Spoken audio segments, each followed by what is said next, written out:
നിത്യത, മരണമില്ലാത്ത അവസാനമില്ലാത്ത ഒരു ജീവിതം. രണ്ട് നിത്യതയുടെ ദൈവമക്കളെ.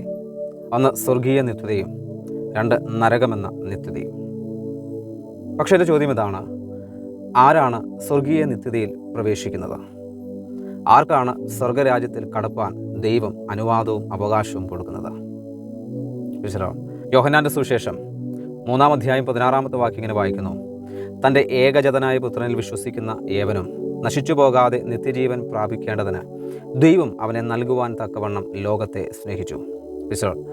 വിശ്വസിക്കുന്നവന് നിത്യജീവനുണ്ട് എന്ന് കർത്താവിൻ്റെ വചനം നമ്മെ ഇതിലൂടെ പഠിപ്പിക്കുകയാണ്. വിശ്വാസം അനിവാര്യമാണ് എങ്കിൽ പോലും കേവലം വിശ്വാസം മാത്രമല്ല സ്വർഗരാജ്യത്തിൽ പ്രവേശിക്കുവാൻ ഒരു മാനദണ്ഡം.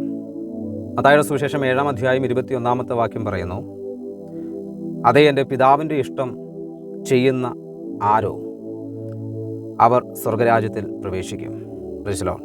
ഹല്ലേലൂയ. അതിൻ്റെ അർത്ഥം വിശ്വാസം പ്ലസ് ദൈവ ഇഷ്ടം എന്നാണ്.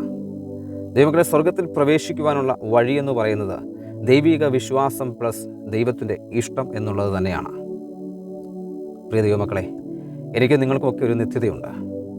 സ്വർഗീയ നിത്യതയിൽ പ്രവേശിക്കണമെന്നുണ്ടെങ്കിൽ കർത്താവിലുള്ള വിശ്വാസത്തെ മുറുകെ പിടിച്ച് ആ കർത്താവിൻ്റെ ഇഷ്ടം ചെയ്യുന്നവരായി നമുക്ക് ഒരുമിച്ച് മുൻപോട്ട് യാത്ര ചെയ്യാം.